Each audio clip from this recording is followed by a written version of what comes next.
Првата финансиска берза е формирана во 1996 година и нејзиниот прв гонг за котација на компаниите и акциите значеше кога државата реално влегува во кругот на пазарна економија. Неделова се случи првото тргување на македонската берза за струја МЕМО. Во овие кризни енергетски години и размената и цената на струјата, понудата и побарувачката стана актуелни особено во времето на кризната енергетска состојба. Претходно се соочувавме и со економска кризна ситуација. Во издание на Трилинг, мој соговорник е Златко Черепналковски, директор за развој во ЕДС, брзорастечка компанија, чиј главен доминантен капитал е грчки. Добре дојдовте во емисијата. Добре ве најдов. Господин Черепналковски, на почеток како ќе се формира цената на струјата во размената на македонската берза и дали се напушта референтната цена на Хупекс берзата од Унгарија? Прво и основно македонската берза е само уште една од повеќето берзи за електрична енергија во регионот на Централна, Источна и Југоисточна Европа. Хупекс индексацијата нема брзо и лесно да се напушти, бидејќи сепак унгарската берза за електрична енергија се уште и уште долги години ќе представува стожерна берза заради својата огромна ликвидност и неприкосновеност во овој дел од Европа. Меѓутоа, добро е што се отвора и македонска берза за електрична енергија, затоа што секогаш отворените пазари праќаат пазарни сигнали, се гледа интересот кој е во Македонија и ќе се оформи она што трговците со енергија го нарекуваат ДНК на пазарот во Македонија и кога ќе се видат интересите, потребите и можностите на таа берза, следниот чекор неминовен ќе биде така наречен маркет каплинг, тоа значи окрупнување на пазарот, односно спојување на македонската берза со некои од околните национални берзи на Балканот, со што ќе се зголеми ликвидноста. Тогаш можеме навистина да збориме за вистинска берза, не дека таа не е вистинска, функционира, еве веќе 2 дена се тргуваат по некои 240 до 300 мегават часови енергија дневно, што тоа за почеток е задоволително, доволно? Искрено не очекував ни толку, меѓутоа очигледно е дека тимот во МЕМО си ја врши својата работа многу професионално, многу добро, имава добра кампања. Македонија годишно има потреба помеѓу 30 и 40% за потребите за струјата. Дали овој тренд на пат на цената на струјата на светските берзи ќе се задржи или може да има нови турбуленции? Прво и основно, кога збориме за цена на електрична енергија, не постојат светски берзи, не постои светска цена.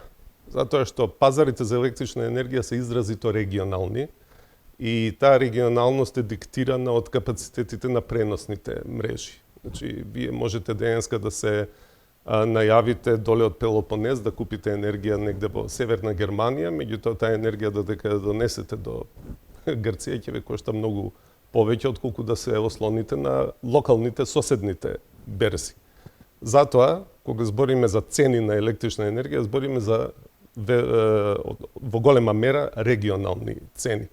Сега што се случува на пазарите, цените се стабилизираа на некое ниво од 100 до 200 евра на дневен просек. Часовните цени, просечната цена почнувајќи од јануари е на некој ниво од 130-140 евра за мегават час, наспроти да речеме августовските цени во 22 година, кои што пораснаа на просечно ниво, месечно ниво до 500 евра за 1 мегават час. Цените во Европа, поготово во овој дел од Европа, ќе се позиционираат на она ниво кое што ќе го дефинира новата цена на природниот газ. Вие знаете дека со децении наназад Европа увезуваше околу 40% од своите потреби за природен газ од Газпром, од Руската Федерација. Меѓутоа, со последните настани во Украина и политичките несогласувања помеѓу Европа од една страна и Руската Федерација од друга, тие текови, традиционални текови на енергенси од Русија кон Европа се прекинати и Европа сега се снабдува преку алтернативни извори на природен газ, што значи дека цените... Дали тоа значи дека Европа не е веќе толку зависна од рускиот газ? Би рекол дека веќе зависноста е доведена на едноцифрени проценти, меѓутоа тоа од друга страна значи дека цената е порасната. и цената на природниот газ ќе дефинира уште долго време цената на струјата на сите регионални берзи, од проста причина што најскапото производство кое што на берза неопходно мора да се истргува за да се избалансира системот, доаѓа од гасните централи. Според тоа, ако во гасните централи импутот е поскап ќе биде и она часовна market clearing price, што се нарекува цената постигната во еден час за електрична енергија. При крајот на минатата година во еден јавен ваш настап велите, дури војната да заврши набрзо и цената на струјата да се стабилизира, не очекувам да се спушти под 100 евра за мегават час. Какви се денес вашите проценки и согледувања? За жал војната уште трае. Тоа е трагедија за европскиот континент. Цените се спуштија во однос на ланското лето, меѓутоа не се спуштија се уште до 100 евра, остануваат негде на 130-140 евра, што иде во прилог на таа моја поранешна изјава. Пак ќе кажам, цената на електричната енергија, се додека се формира на берза, во голема мера ќе зависи од цената на природниот газ, кој што Европа денеска го добива од повеќе различни извори, значи зголемен е увозот на британскиот газ од платформите во Северно море, зголемено е производството во Холандија и покрај тоа што во околината на Гронинген се случуваат многу чести земјотреси заради забрзано исцрпување на газ од подземните наоѓалишта. Зголемен е увозот од северноафриканските држави на газ во Европа и највеќе е зголемен, се разбира, продажбата на втечнет природен газ кој што доаѓа од Соединетите американски држави. Дали кога може да се очекува вишокот на струја од фотоволтаици да биде предмет на трговија со македонската берза? Да, електричната енергија од фотоволтаиците денеска се продава на два начина. Значи, оние фотоволтаични централи кои што се сепак малцинство денеска во Македонија, кои што се така наречени повластени произведувачи, таа енергија ја откупува МЕМО, пазарниот оператори, им ги плаќаат тие повластени тарифи, меѓутоа такви тарифи веќе нема. Во Македонија во последно време се изградија многу фотоволтаични централи и сите тие енергијата ја продаваат на слободниот пазар. Со енергетската криза, како да стана помодарство за поставување на фотоволтаици, дел од соговорниците кои се упатени на оваа тема велат дека не може било кога и било каде да се поставуваат фотоволтаици. Во однос на оваа тема постои разногласие. Да. Што би било вистинското алтернативно решение за да добиеме релативно пониска цена на струјата? Прво и основно, и да заштедиме на некој начин. Обновливите извори на енергија се многу добре дојдени насекаде на планетава, не само во нашата држава, меѓутоа тие не се решение за долгорочно стабилност на електроенергетскиот систем. Проблемот со обновливите извори се тоа што метеорологијата ги диктира бројките. Колку ќе произведете со еден фотоволтаик, со ветерна централа или со мала хидроцентрала која што нема своја акумулација, тоа зависи исклучиво од метеорологијата, која што знаете дека е променлива. Интересот се зголеми за инвестирање во фотоволтаични централи во текот на 21 и 22 година, од проста причина што цените пазарни толку многу се качија горе, што повратот на инвестицијата се чинеше дека може да се постигне дури за 1,5 за 2 години максимум. Меѓутоа, тоа не се случува баш така. Гледаме дека сега на регионалните берзи цените на електричната енергија во оние часови кога фотоволтаичните централи произведуваат енергија, тоа се тие така наречени кор часови помеѓу 9 и 3-4 попладне, 9 од сабајле до 4 попладне. Цените во тие часови сега толку многу се паднати заради огромната понуда на фотоволтаична енергија, што со тие цени инвеститорите во фотоволтаици не би можеле да направат некој нормален поврат. Дури за 10 години сега е прашање дали може да направат поврат, ако не ги фатиле оние периоди во 21 и 22 година. Тие што инвестирале пред тој период, направиле убав профит, меѓутоа сите други може да им се случи да не можат ни минималните цени што банките што ги финансираат, што ги барат да ги остварат.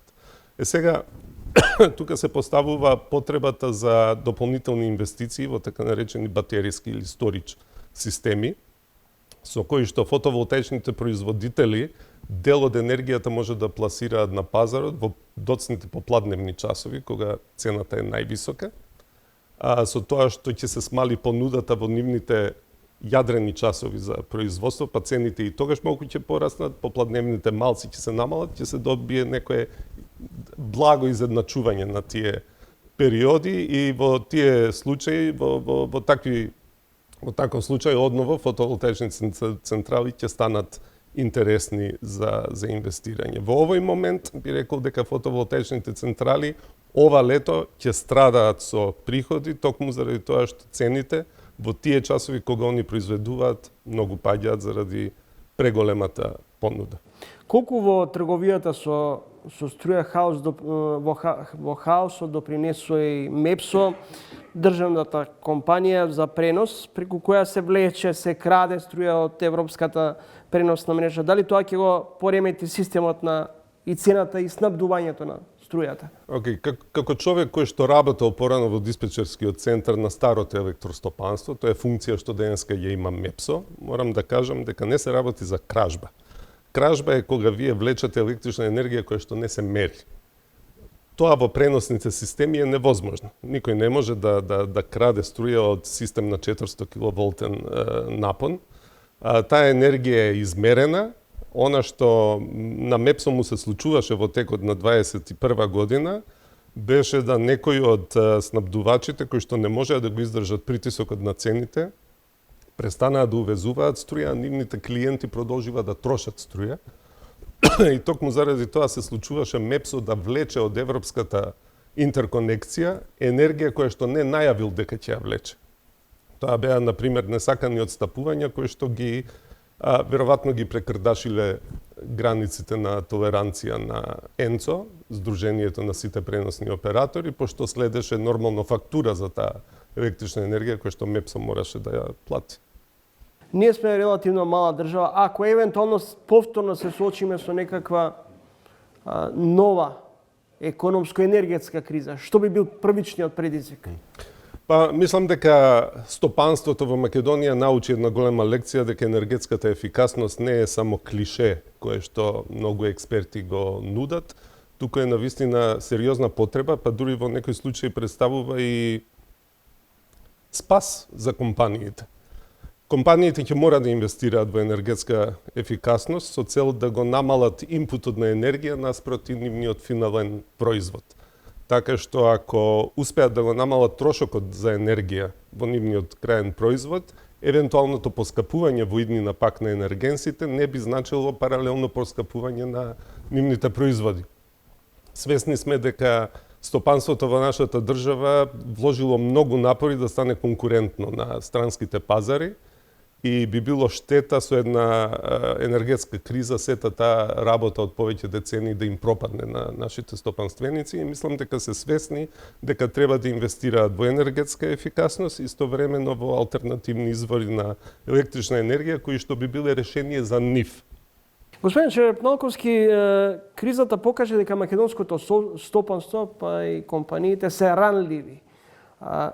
Како вие, како компанија, го оценивте или го оценувате во овој момент начинот на кој компаниите се справија и се уште се справуваат со опоравувањето од оваа длабока енергетска, претходно имавме економска криза, здравствена криза? Да. Компаниите во Македонија би рекол дека постапива на правилен начин и покрај тоа што начинот на кој што можете да постапите не може да биде многу разновиден. Првиот инстинкт беше да го намалат, да ја намалат потрошувачката на електрична енергија заради енормно повисоките цени кои што се случува во текот на 21-22 година.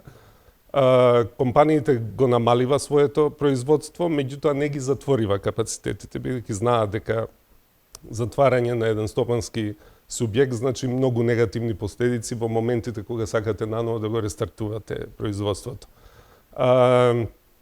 Истовремено инвестираа во фотоволтаични централи, не сите, меѓутоа многу од нив инвестираа во фотоволтаични централи, како што пред малку реков, тој дел од енергијата што го добива од својата инвестиција не зависи веќе цената на таа струја од цената пазарна која што се постигнува на берзите. Во иднина би ги охрабрил компаниите во Македонија да инвестираат уште повеќе во енергетска ефикасност, во фотоволтаични системи оноку колку што нив им треба и уште да инвестираат во сторидж системи, во батериски системи, со кои што ќе им дозволи да инвестираат повеќе фотоволтаични централи од што им требаат во оние часови од 9 до 3-4 попладне и таа вишок енергија што ќе ја сторираат, што ќе ја зачуваат во батериските системи да може да ја користат попладне, кога цените се многу високи на берзата или едноставно да ја продадат за добар профит.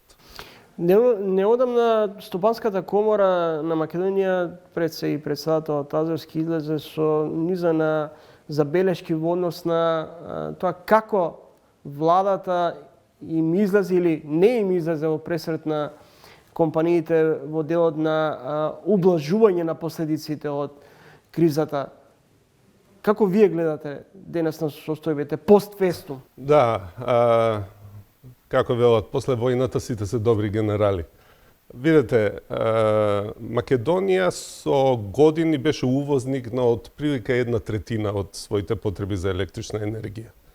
Таа 1/3 која што се случи во 21 година, во 22 година се намали на 1/5. Значи од 33% увоз во 2021, во 2022 видовме увоз од само 20% на електрична енергија. Една влада не може да направи многу ако не располага со доволно. Во Македонија централите што се на ЕСМ се толку колку што се. Тие може да произведат онолку колку што имаме ресурси. Лигнит, хидропотенцијал, ветер и така натаму. Од друга страна, владата направи еден добар потек со увоз на енергенси. Зашто го велам тоа? Затоа што увезениот лигнит и увезениот мазут за ТЕЦ Неготино, централата, во меѓународниот платен биланс, значи одлевање на помалку девизи од Македонија, отколку што ќе се одлева да се увезеше електричната енергија која што овие централи со увозни енергенси ги произведува. Според тоа, пак ќе кажам, колку направила нашата влада за стопанството, тоа во голема мера е ограничено од она што Македонија има како ресурси за енергетиката. Ви благодарам за гостувањето во емисијата. Ви благодарам за поканата. Почитувани, следете разговор со Златко Черепналковски, директор за развој во компанијата ЕДАС.